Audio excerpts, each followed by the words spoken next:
when the XOR gate is considered, it is producing, the symbol is like this, and the operation of the exclusive OR gate is, it is producing the output as 1, output becomes 1, if it has odd number of ones, submitted to the input. We'll just go through the truth table. A, B, 2 input exclusive OR gate. When you consider the inputs, here we have 0, 0. We don't have odd number of ones. Here 0 and 1, only one is there, that is odd. So output becomes 1. 1, 0, only one is there, output is 1. 1 and 1 means two ones are there, then it's not odd, so output becomes 0. Then this is a truth table for the exclusive OR gate.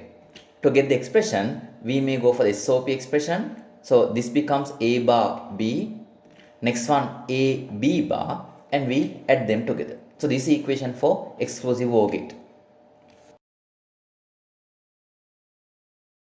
There's a logic circuit diagram given. We need to find the expression, not the same expression. We have to simplify according to the given answers. We'll see. Now we know that how to get the expressions. Here A is inserted into the NOT gate, so this becomes A bar. And here the AND gate, two inputs are dot together. That means A dot B. Then the next unusual situation is, here we have an exclusive OR gate. So what is the output of the exclusive OR gate? We learned it. If you go for exclusive OR gate,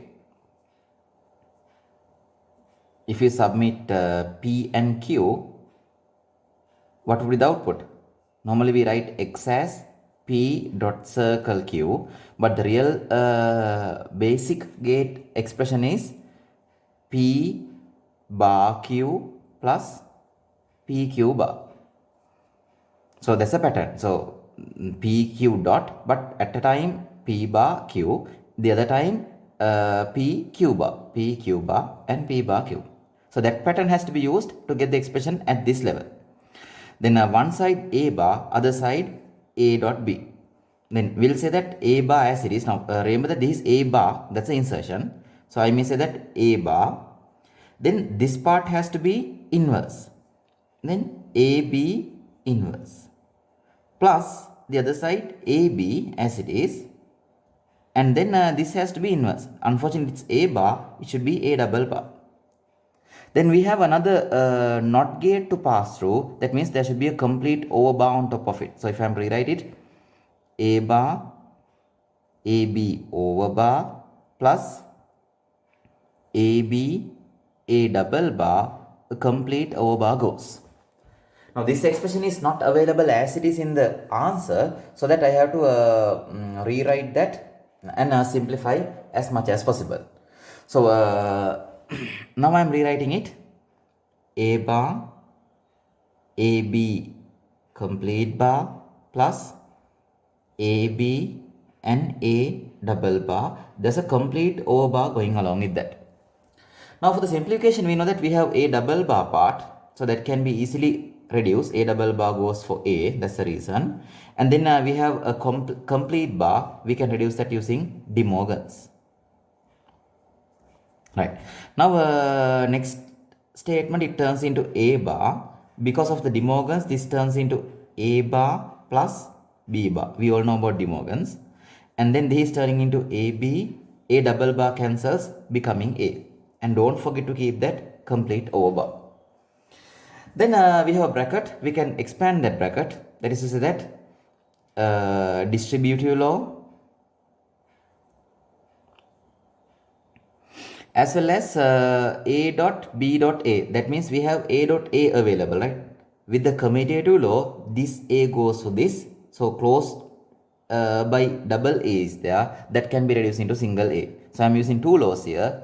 One is commutative and the other one is A dot A goes for A. So while doing the distributive law here, A bar dot A and A bar dot B. So this turns into A bar dot A bar plus A bar dot B bar. And this is becoming AB. And the complete O bar is still there. Now all are with the plus operator, therefore I can remove this bracket. Now once you go for A bar dot A bar, it turns into A, ne? A bar dot A bar, that means it is going for A bar. So we'll write it A bar plus A bar B bar plus AB, and the complete O bar is going on. Now to continue the rest, A bar, B bar. So can't I apply absorption law for this one? Yes, the absorption law says that A plus A bar, absorption law says that A plus AB goes for A. One let A available as it is with some other. Then we write the common letter here A. So same pattern, A bar plus A bar. A bar available with some other, so it turns into A bar. So this is the absorption law. Then my expression turns into A bar plus AB. A complete O bar is there. Now I can't easily reduce this. Therefore I thought of expanding the total bar using the De Morgan's law. Right. When I'm using De Morgan's, this turns into the two sections are prepared from the plus operator. So this is becoming A double bar dot AB complete bar. Then what can I do? A double bar goes for A, and again I can apply De Morgan's for the second part. Then this is A plus, dot A bar plus B bar. Right. Now I can apply the distributive to expand the brackets. So when I'm expanding the brackets, this is becoming A dot A bar plus A B bar. Right. A dot A bar and A B bar. Then A dot A bar becomes 0. A dot A bar becomes 0, and the rest is available. Then 0 plus A is going for A. 0 added with some other, we link like the 0. Then my final answer is AB bar. So then this is the way we get this answer. I hope that the complex part is the exclusive OR gate, which is not usual for us. The question is given here. They are giving us the K-map and asking you to select the correct statement of finding the answers. Now, you know that once you go for the K-maps, we can label 8-cell K-map, which is with 3 variables A, B, C in this order. And we have special notation to label this, to identify the cells available here. That is by the intersection of the zeros and ones here.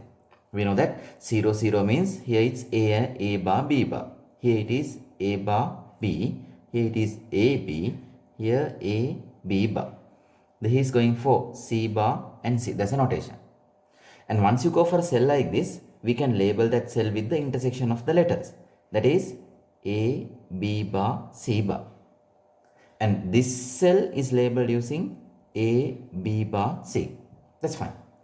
The other representation here is using the binary value zeros and ones, still we can label the cells. There is the intersection as usual. So this is the row, this is the column. That means 0, 0, 0. Then this cell is 0, 0, 1. This cell is 0, 1, 1. This is from the row we get 0, from the columns we get 1 and 0. This one, again the row 1, columns 00. Row 1, columns 0, 1. Row 1, columns 1, 1. Row 1, columns 1, 0. The other thing is, we can convert these binary values, now this is a 3-bit binary value, into decimal. 3 zeros means 1. This is, 3 zeros means 0. 0, 0, 1 means 1 in decimal. This is 1, 2, that is 3. This is 2. This is in decimal 4. 1, 2, 4, the positions. This is 5. This is 7. This is 6. So that's the way we identify the cells in another format other than the English letters. This is a question given. So at this question, these are the cell values. Now we label the identification. So this cell goes for 0 and this cell goes for 1, that's identification. This cell goes to 3, this cell goes to 2, since we have labeled it in the order. The red color labeling is the given values in the cells, and these are the labeling. This is 4, this is 5, this is 7, this is 6. Then we can give an expression for the equation considering the blue color values. These are the values given in the question in the form of SOP, sum of product, that is using the sigma notation. So using sigma, we'll write the cells or cell addresses where ones are included. This cell has 1, this cell has 1, this cell has 1, this is having 1. Then we write the addresses of all those cells with the sigma sign. That is sigma 3, then 4, next one is 5, next one is 6. So this is the way we write the formula for the SOP using the sigma notation, that is by identifying the cells with their binary values, but they are written in decimal. I think you understood it. When this question is discussed, first of all we have to revise that 5-state or 7-state transition diagram. There you can remember that when a process is in execution using a single CPU, so we know that that process is not continuously executed by the CPU. It is suspending, again resuming the execution. Likewise, the execution is not proceed continuously, since the operating system supports multitasking. Right.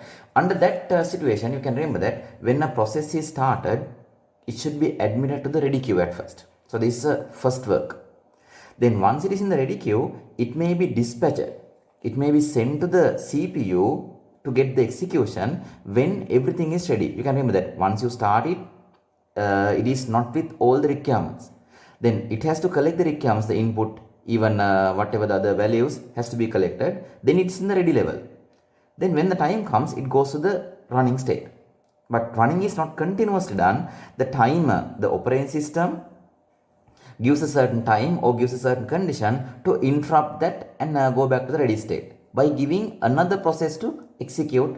So when P1 is going there, that runs for a certain time, and P1 comes back while giving P2 the next chance to execute. You know that.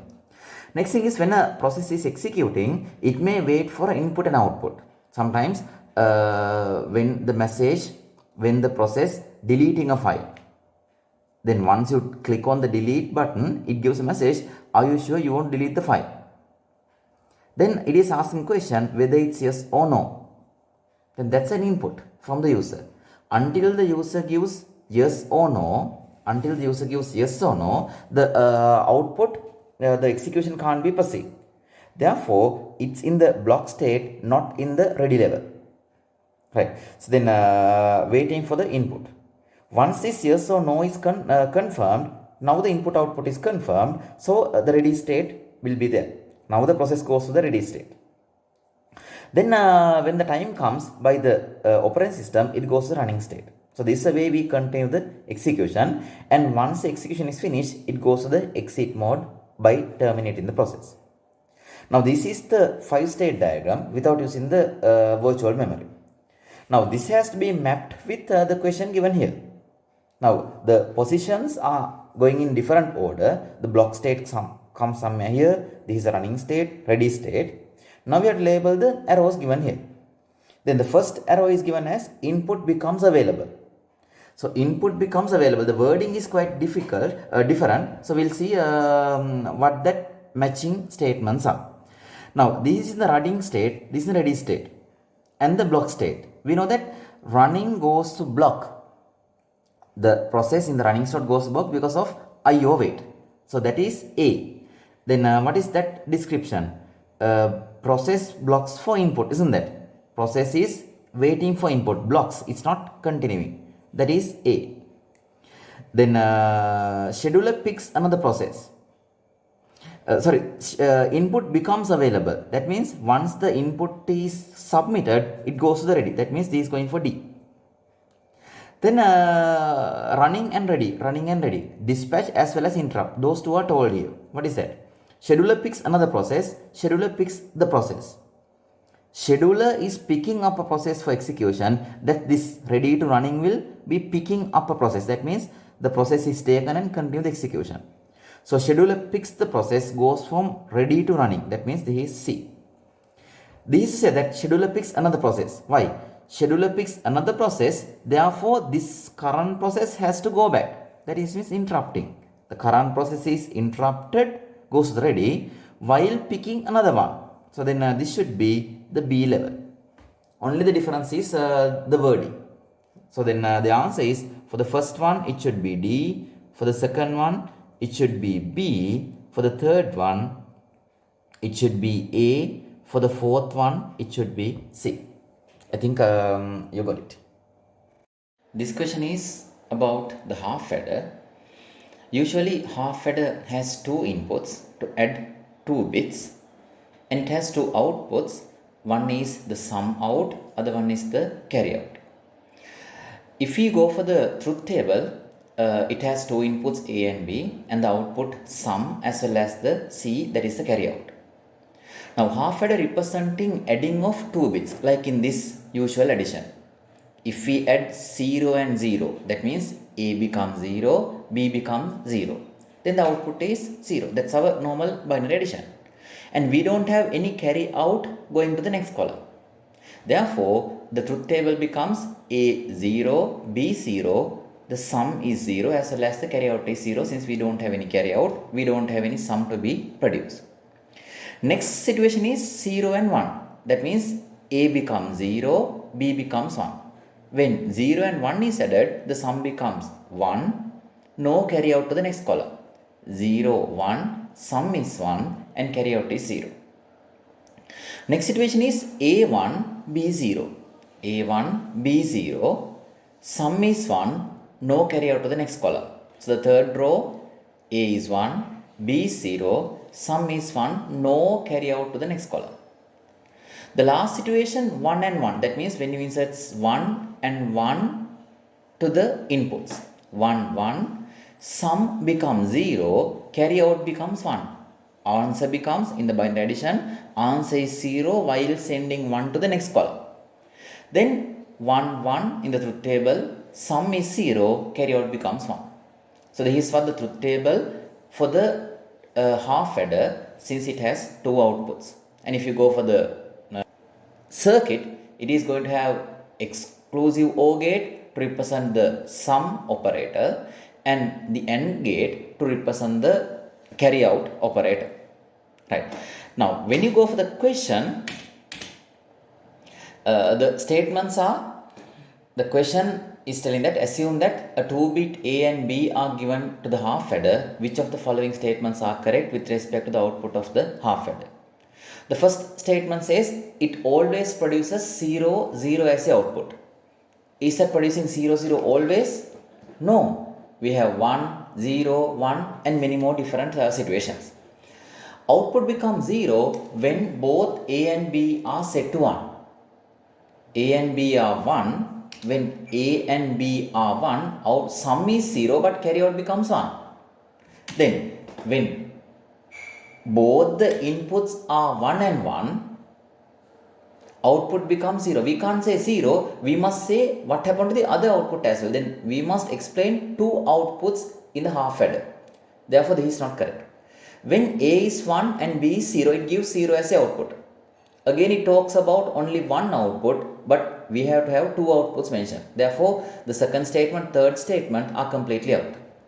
When the value of A and B are set to 0, it produces 1 and 0. A and B are 0. Both the inputs are 0. Outputs, both the inputs are 0. Output becomes 0 and 0. Then A and B are 0. Output produce 1 and 0. No, it should be 0 and 0. Then this also out. When the value of A and B are 1, that means A is 1, B is 1, it produces 1 and 0. When both the inputs are 1 and 1, 1 and 0, that means 1 sum is 0, carry out is 1.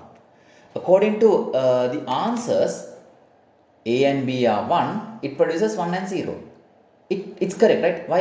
We don't know which one is sum, which one is carry out. Therefore, one output is 0, other output is 1. So according to the given statements, the last answer has to be selected as the correct answer. Right. The next question is to simplify this expression. Now we see a complete bar and the other one is having nothing. Therefore, I can apply the De Morgan's law. Then the dot operator is here, that they are turning into plus. So this turns into A bar plus. We have a bar already, that becomes double bar plus C bar plus BC. Then we all know that double bar cancels, B double bar goes for a single B. Then my next expression is A bar plus B plus C bar plus BC. Now what can I do? We can see that B here and BC here. If I bring them closer, oh, can't I apply absorption here? Yes, to apply the absorption, I may bring them together by applying the commutative law. Then this turns into A bar plus C bar plus B plus BC. Now they are clearly available. So then B and B with some other. This turns into B. Now I can apply absorption law. Then A bar plus C bar plus B. A bar plus C bar plus B. Do you hear that answer? Not available in the answer. Then what can I do? If you go for De Morgan's, we know that if we have the A dot B dot C complete bar, that can be written as A bar plus B bar plus C bar. That's what we did earlier. Can't I do the inverse? If I have this sort of a section, can't I put all of them into one complete bar? Plus, plus, then bar is there. Then I can go into the reverse order. Right. Now, here we have A bar, B bar, C bar. Then all three are in bars. Then I can go into the reverse order. Now, can't I apply the same inverse operator here?